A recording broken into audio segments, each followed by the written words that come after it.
ខ្ញុំសូមទៅស្នាក់ស្ដីឲ្យចាឲ្យមានទៅជួយបម្រើជាងការរបស់បានអត់ចាទៅវិញទៅខ្ញុំចូលសួរតបាយសួរដល់បាយបាទអូជំរាបសួរអ្នកអើយចាមេទូបាទហើយថ្ងៃហ្នឹងនៅផ្ទះទេទៀតអីដល់តាអូនៅអញ្ចឹងខ្ញុំបាទគឺមកពឹងពាក់ស្នាក់អាស្រ័យសូមឲ្យអ្នកហ្នឹងជួយធ្វើ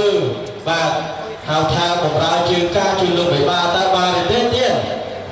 បានតើលោកបាទហើយដាក់ងារឲ្យទៀតណាបាទកញ្ញាទី1មុននាងកហើយឥឡូវនេះសូមពឹងអ្នកធ្វើដាក់នាងកែវថាបានទេទៀតចាបានអូបាន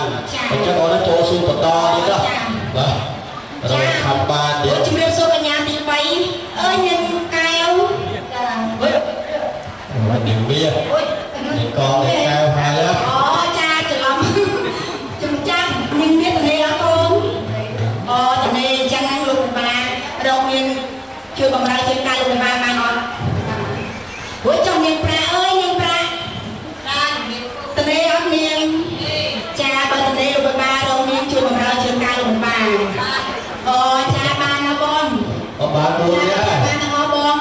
បានរួចដែរចាខ្ញុំគាត់មួយអ្នកទៀតទេណាចាបងបាទអានោះមួយអ្នកទៀតចាំមួយអ្នកទៀតនៅកន្លែងណាអូនេះបន្ទូសូរការណោះស្ដាប់ក្រោយណោះអូបងចាមួយបាយសួរខាងភូមិវិញម្ដងបងចូលសួរខាងកោះសិនចាអូនបាត់ខាតទៅណាកូនបាទជំរាបសួរអ្នកអើយបាទឲ្យខ្លាយ3ដង